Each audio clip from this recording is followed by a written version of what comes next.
E hoje eu tenho um assunto muito importante que eu gostaria de trazer para vocês, que é um aspecto que muitos empresários não prestam atenção nesse aspecto e, por causa disso, os seus negócios ou não deslancham, ou não desenvolvem, ou então passam por problemas difíceis de estruturação e reestruturação dentro desse momento de grande mudança que está acontecendo no mundo dos negócios. E do que isso se trata? É uma dica para você. Não coloque o seu funcionário numa cadeira com prego. Mas você deve estar dizendo aí, puxa, Rubens, que é isso que você está falando? Você coloque atenção naquilo que eu tenho para te falar. Eu tenho certeza que os próximos slides que eu vou apresentar para você vão falar muito para você. Vamos começar pelo seguinte aspecto. O lucro de um negócio depende diretamente da satisfação dos clientes. Ou seja, o grau de satisfação dos clientes é que vão dar rentabilidade e aumento de faturamento dentro dos negócios. Mas tem um pequeno detalhe nisso tudo. O lucro também depende diretamente de quê? Do engajamento, da performance e da qualidade da entrega de toda a equipe. Sem esta entrega, sem este engajamento, sem essa performance, provavelmente nós não vamos conseguir atender um grau elevado de satisfação dos clientes. E nós temos correndo o risco, então, do nosso negócio desaparecer. Mas, para que o nosso negócio, então, tenha todo este resultado que nós colocamos anteriormente, nós precisamos que os nossos colaboradores tenham competência. Mas o que é competência? Competência, meus queridos, é conhecimento, mais habilidades e mais atitudes. Sendo que conhecimento é a menor parte dentro dessa fórmula. Habilidades e atitude são exatamente aquilo que vai fazer a grande diferença no desempenho e na performance do indivíduo. Mas como é que então nós vamos fazer para desenvolver essas habilidades, desenvolver essas atitudes, ou até reconhecer quais são essas habilidades que efetivamente existem nos nossos colaboradores? Vamos lá então, detalhar competência. A competência, quando se fala de conhecimento, nós estamos falando da capacitação técnica do indivíduo. Aquilo que é específico de uma função, de uma profissão, que envolve efetivamente lidar com equipamentos, lidar com produtos químicos, ligar com a parte tecnológica que está envolvida dentro da atividade. Isso nós estamos falando é capacitação técnica. E o que seriam as habilidades? Vamos lembrar de que não necessariamente o indivíduo bem treinado é o indivíduo que tem a melhor performance. Quando você treina alguém com base nos talentos naturais que ele já tem, ele melhora muito a competência dele, melhora muito a performance dele, porque está casando o treinamento que você está dando para ele com os talentos naturais que ele tem. Mas não adianta você querer treinar o indivíduo para que ele tenha alta performance, se aquela atividade que ele vai fazer, ele não está conseguindo colocar ali os talentos naturais que estão dentro dele.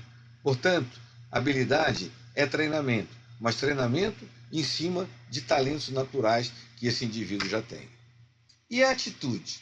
A atitude é estar motivado para fazer.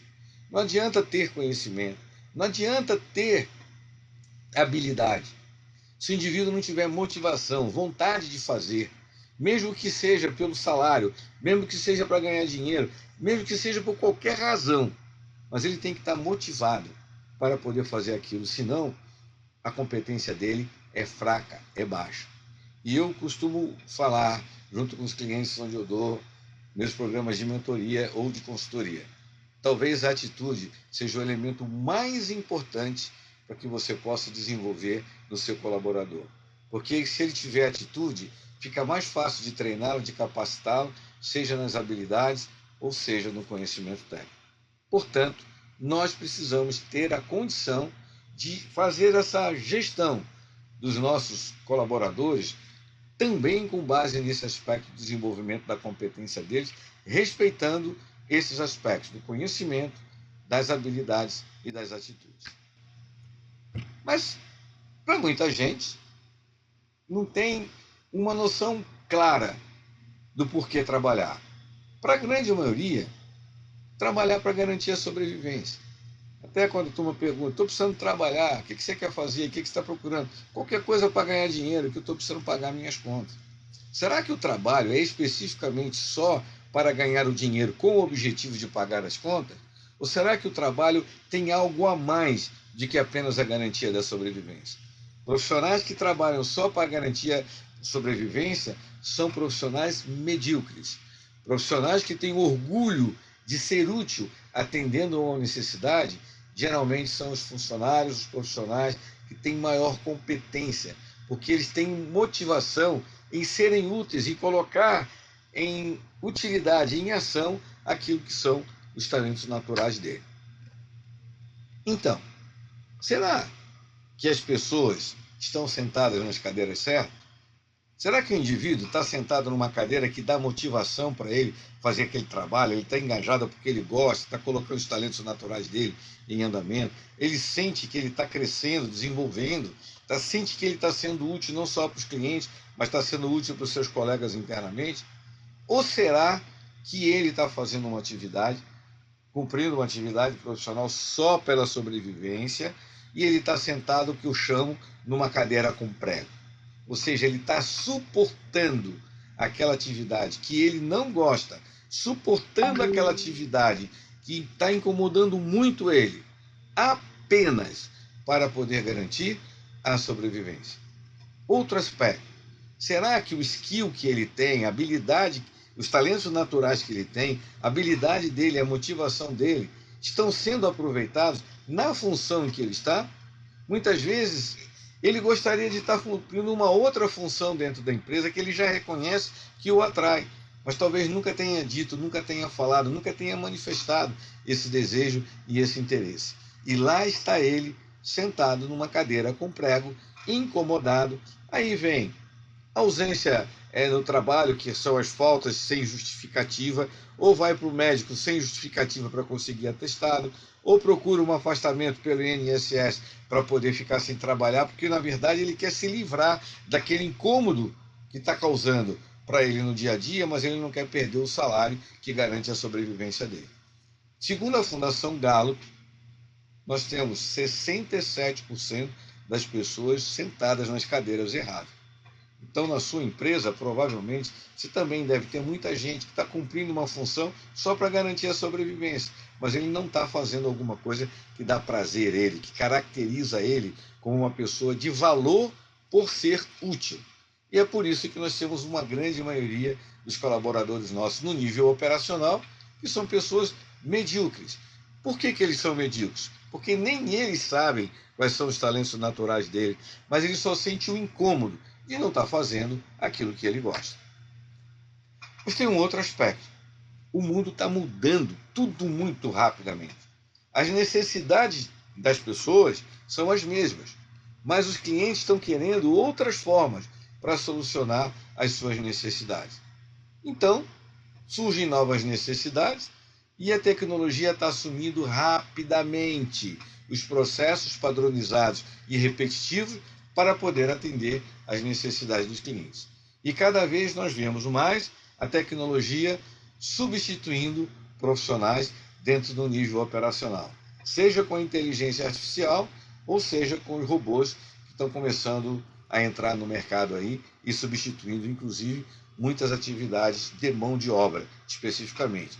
E a IA substituindo processos padronizados e repetitivos, que também está substituindo uma parte do trabalho intelectual dentro do mercado de trabalho. Então, tá bom, sua empresa vai evoluir, sua empresa não tem jeito, ela vai ter que evoluir, senão ela vai perder a utilidade. E agora a sua empresa automatiza com a IA lá alguns processos, alguns procedimentos, algumas tarefas, os processos padronizados e repetitivos, tudo bem. Agora você vai dispensar algumas pessoas na sua empresa porque a tecnologia substituiu algumas funções. E agora? Como é que você vai selecionar quem fica e quem sai? Será que você não pode correr o risco de estar perdendo um talento dentro da sua empresa que você nem sabia que ele é um talento? Será que você não está mandando embora alguém para poder contratar um outro no mercado, sendo que alguém dentro de casa já poderia ocupar aquela função, ou alguém que está mandando embora é alguém de extrema relevância, dado o perfil dele, para ocupar uma função estratégica e importante dentro do seu negócio? A maioria das pessoas, das empresas, não conhecem os seus colaboradores. A maioria das empresas não sabem quem são as pessoas que trabalham para elas. A maioria das empresas não tem uma descrição adequada da função para que ela possa, com essa descrição da função, analisar se esse indivíduo é compatível ou não é compatível com aquela função. Eu costumo dizer que nós precisamos saber qual é o índice de compatibilidade bunda-cadeira, índice de compatibilidade funcional, ou seja, o quanto que a bunda desse indivíduo é compatível com a cadeira que ele vai sentar. Se essa bunda não for compatível com essa cadeira, ele vai ficar incomodado em sentar aqui. Então vai ter um prego aqui incomodando ele e ele não vai ter a performance ideal que a gente precisa que ele tenha. Então, será que nós conhecemos os nossos talentos? Será que o nosso processo de admissão dentro das empresas mapeia, diagnostica, escaneia o indivíduo para realmente saber quais são os talentos que ali estão? Eu, quando dou minhas consultorias para as empresas, eu faço a descrição da função com base em 28 parâmetros, 28 indicadores. E faço o scanner desse indivíduo com base em 28 parâmetros. Então, agora eu sei que esse parâmetro tem essa configuração e a cadeira onde eu vou colocar ele para sentar tem essa configuração. E calculo esse índice de compatibilidade bunda-cadeira, que é exatamente o índice de compatibilidade funcional que vai garantir que nós vamos estar colocando a pessoa certa na cadeira certa. Então, na hora que a tecnologia chega, eu tenho que escolher com quem eu fico, com quem eu dispenso. Então, na verdade, quem são os talentos que eu tenho dentro de casa? Quais são aqueles que têm potencial para evoluir e se desenvolver? Quais são aqueles que estão sentados na cadeira errada e que eu poderia, talvez, colocá-los nas cadeiras certas? É aqui que começa a ter uma grande diferença. O que é uma administração de recursos humanos e o que é uma gestão de talentos? A administração de recursos humanos coloca as pessoas, encaixa as pessoas dentro da estrutura da organização, mas não necessariamente a gente tem certeza se aquela pessoa vai encaixar ali ou não. Por isso, na história, os 90 dias de experiência, que é para você, em 90 dias, avaliar se aquela bunda está sentada na cadeira certa. Mas será que a gente precisa esperar 90 dias para poder identificar se aquela bunda serve para aquela cadeira? Não, desde que você faça um diagnóstico adequado, um mapeamento adequado deste indivíduo na hora que ele está no processo de seleção, frente a um detalhamento ideal, um detalhamento específico da função que ele vai exercer, para que a gente possa ter essa base de comparação. E agora, tendo esse mapeamento do indivíduo, para que eu possa fazer a gestão deste talento, tanto do ponto de vista de encaixá-lo na posição ideal dentro da empresa, como dar para ele a oportunidade de ele trabalhar em algo que é motivador para ele, como também dar para ele a possibilidade dele evoluir profissionalmente, porque eu sei agora qual é a trilha de evolução para aquela função, para aquela atividade, eu consigo dar para esse indivíduo uma razão de ser e motivação para ele poder trabalhar além da necessidade dele de sobrevivência, de pagar as contas dele. E essa evolução, que é de administração de recursos humanos para a gestão de talentos, é a grande mudança que nós precisamos implementar nas empresas, qualquer que seja o tamanho da empresa. Porque é isso que vai realmente trazer para a sua empresa a oportunidade de você ter um diferencial frente aos clientes e para que você possa realmente ser uma empresa até que atraia talentos, bons talentos para trabalhar com você e você atraia bons clientes porque você tem bons talentos na prestação de serviço ou na entrega dos produtos que você está fazendo para os seus clientes. Portanto, nós estamos num momento que é extremamente imprescindível qualquer empresa, qualquer tamanho, sair do conceito de administração de recursos humanos e entrar na era da gestão dos talentos. Então, o programa de gestão de talentos, como é que ele funciona? Né? Nós temos aí aqui folha de pagamento, documentação legal, benefícios, isso vai continuar existindo. Isso aqui vai continuar acontecendo, que é a administração de RH. Agora, a gestão de talentos, ela começa com o quê? Descrição da função com base em indicadores, preparação da liderança para fazer gestão dos talentos, seleção de candidatos com base nos indicadores que estão descritos na função, avaliação da equipe atual com base nesses indicadores. E essa avaliação ela tem que ser periódica, porque a necessidade do negócio muda e a descrição da função tem que mudar à medida que o negócio muda, porque a necessidade do negócio vai exigir outro tipo de capacitação, outro tipo de competência para que essa função continue cumprindo o seu exercício de resultado dentro do negócio. Outro aspecto, a partir da avaliação da equipe atual dos indicadores, vão fazer ajustes de funções.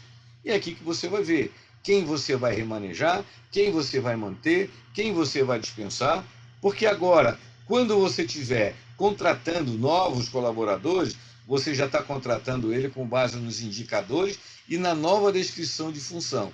Agora sim, você já vai colocar o talento certo na cadeira certa. E provavelmente você nem vai precisar mais de 90 dias para ter certeza se esse indivíduo está pronto ou não para poder ser efetivado. Além disso, um programa de gestão de talentos tem também um programa individual de capacitação e treinamento. Para quê? Para que esse indivíduo evolua, progrida dentro desses indicadores. Ou seja, aquele indivíduo que é júnior, ele quer passar para pleno, o que precisa para ele poder sair de júnior para pleno? Se ele é pleno, para poder passar para sênior, o que precisa? E isso já tem que estar previsto na descrição da função, porque é a partir daí que você vai conseguir oferecer para ele um plano de capacitação e treinamento para que ele possa progredir profissionalmente. E o outro aspecto é a autoavaliação que o indivíduo passa a fazer de como é que ele está naquela função. E é ele que vai pedir ajuda e orientação para o líder dele ou dentro da empresa, para a área de recursos humanos, para que ele possa melhorar a competência dele, para que ele possa melhorar a capacitação dele, para que ele possa melhorar as habilidades dele, para ele melhor cumprir a função, para que ele aí sim possa ser promovido, possa ter um aumento de salário, não mais só por causa do tempo que ele está na empresa, mas porque ele mudou a competência, mudou a capacidade dele de ser útil para a empresa. Isso aqui é um programa de gestão de talentos. Resumido, né, claro, mas isso aqui é aplicável para qualquer tamanho de empresa. Evidente que, dependendo do tamanho da empresa, isso aqui vai ser um pouco mais complexo na sua estruturação, mas isso aqui funciona. Eu já fiz a implementação de um programa desse para uma churrascaria e funcionou muito bem. Então, gente, acreditem nisso que eu estou falando para vocês. As empresas que não colocarem atenção nisso daqui, essas empresas, em breve, vão ter um problema muito grande de satisfação dos clientes com relação aos produtos e serviços e vão ter muita dificuldade para poder reter na empresa talentos. Vão ter apenas mão de obra. Por que a gente deve implantar, então, um programa de gestão de talentos? Por isso, as empresas que não fizerem isso, não evoluir, vão desaparecer. Outro aspecto, as novas gerações não aceitam mais chefes. Eles querem líderes. Então, se você não tiver um programa de gestão de talentos e uma equipe de líderes, gestores, ou que se você é só você na empresa que é o dono da empresa e você é o líder, é o gestor de talento. Mesmo assim, as novas gerações elas não querem mais chefes. As novas gerações querem líderes. E essa turma jovem espana com muita facilidade quando elas veem que elas estão subordinadas a um chefe. O que elas querem é um líder que os ajude a crescer, a evoluir e a se desenvolver. Quais são os benefícios, então, da gestão de talento? Para os clientes, atendimento personalizado por funcionário engajado no negócio. É como se o dono do negócio estivesse atendendo o cliente. Outro aspecto, para proteção legal. Hoje nós temos aí a norma NR1, que está sendo exigida para poder implantar nas empresas para mitigar os riscos psicoemocionais, que exige que determinados tipos de empresa implemente isso rapidamente, até o mês de maio desse ano. E a partir daí, o Ministério do Trabalho vai começar a fiscalizar se realmente as empresas estão aplicando isso. Sabe por quê? Porque o INSS não aguenta mais a quantidade de gente que está hoje sendo em afastamento por causa de problemas psicoemocionais da empresa. E a grande maioria porque tem bunda errada na cadeira errada e o cara começa a espanar. Quando aumenta a carga de trabalho, ele entra em depressão, burnout. Mas qual é o problema? É o excesso de trabalho, volume de trabalho ou volume de trabalho para fazer aquilo que ele não gosta? Então, hoje, o Ministério do Trabalho está começando agora, a partir de maio, fiscalização nas empresas, porque eles vão monitorar esse aspecto dos afastamentos de trabalho que causa essas situações psicoemocionais, essas afecções psicoemocionais, e ver o que as empresas estão fazendo para evitar que isso aconteça. E daí vai vir multa de quem não tiver isso implementado, mas o outro aspecto que é o risco dos advogados trabalhistas que estão muito hábeis para poder buscar desculpa, né, para poder fazer ações trabalhistas, vão usar isso como mais um recurso para mover a ação trabalhista dentro das empresas. Qual é o outro benefício que traz? Para turbinar o negócio. Equipe que reconhecem novas necessidades do cliente e criam novas soluções, que eles mesmos sugerem isso para atender as novas necessidades dos clientes, isso turbina o negócio. Outro aspecto, para fazer a transição tecnológica. Todas as empresas estão vivendo esse momento da transição tecnológica, incontestavelmente. Então, ela precisa saber também quais são os talentos que vão dar suporte para ela, para poder fazer esse processo de mudança. Quais são os que vão ficar, quais são os que vão treinar os novos que vão chegar. Então, a gestão de talento vai criar estrutura para isso. E o outro aspecto, não menos importante, talvez o mais importante, é reconhecer e reter os melhores talentos. Ou seja, para saber colocar as pessoas certas nas cadeiras certas. Para saber quem você escolhe para ficar e quem você escolhe para dispensar. Então, tudo isso daqui, nós estamos falando hoje de uma forma muito macro, é de extrema importância para você, independente do tamanho do seu negócio. Porque, voltando às nossas frases iniciais, o lucro de um negócio depende diretamente do grau de satisfação dos clientes. E a grande maioria dos clientes hoje querem o quê? Serem atendidos com eficiência e eficácia, preferencialmente usando tecnologia para poder atender às suas necessidades. E o lucro de um negócio depende diretamente do engajamento, da performance e da qualidade da entrega de uma equipe. E considerando-se hoje, de um lado, a necessidade dos clientes, considerando do outro lado, os novos perfis das novas gerações que estão entrando no mercado de trabalho, se nós não tivermos uma gestão de talentos adequada, nós não iremos conseguir atingir, tanto de um lado, a satisfação do cliente, como reter dentro da nossa empresa os melhores talentos. Era isso que eu queria passar para vocês hoje. Espero que esse assunto possa estar provocando aqui para vocês um ponto de reflexão.